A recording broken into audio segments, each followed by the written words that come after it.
am making this venison roast in the crock pot, and I totally forgot to video everything, so it's about halfway through the process, I guess. So what I did, just a really quick recap, I got my roast, took it and trimmed it a little bit more, got some of the fat, some of the silver skin, everything off of it. And then I took it, seasoned it up real good, and I browned it again in some garlic butter. And this is the butter that I like to use, Kerrygold garlic and herb butter. So it's freaking amazing.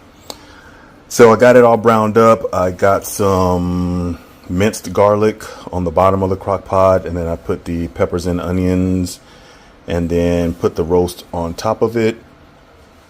And I used a little bit of beef stock to get the rest of the season and whatnot that was left in the pan after I browned it. Got a little bit of beef stock to get that out of there. Poured it over the onions and stuff. And I don't know if it's going to make a difference or not, but I threw a couple of ancho chilies in there to cook down on it. And what I'm going to do, instead of putting white potatoes, I'm going to chop up sweet potatoes to put in there.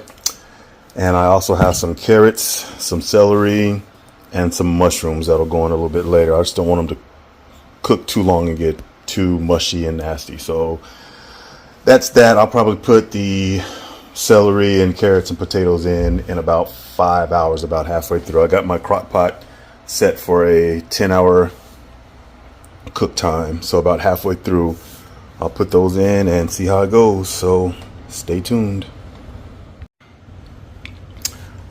All right, so the sweet potatoes and celery are all chopped up. I just left the baby carrots whole. That's not going to be too big of a deal, but I'm hoping if I put the potatoes in there at about the 5-hour mark, I'm hoping that that'll be enough time to cook them down and, you know, soften them, make them tender, but without making them mushy and nasty. So we shall see. I've never done this before. We shall see.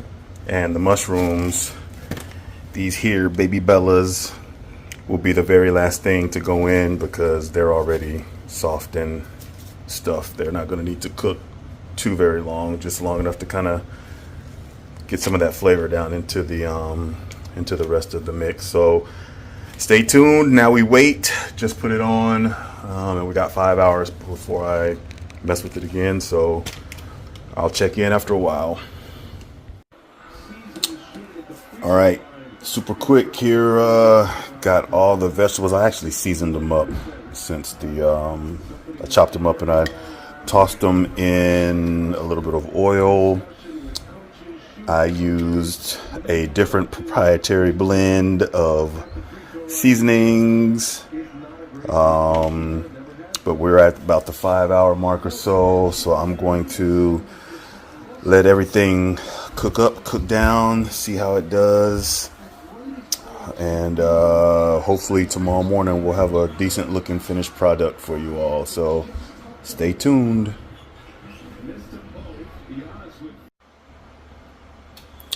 Okay, so the cook is complete, and this thing is super tender, just literally falling apart. So looks like it cooked up pretty good, and do a taste test later once it cools down a little bit. But yeah, I think we're good to go.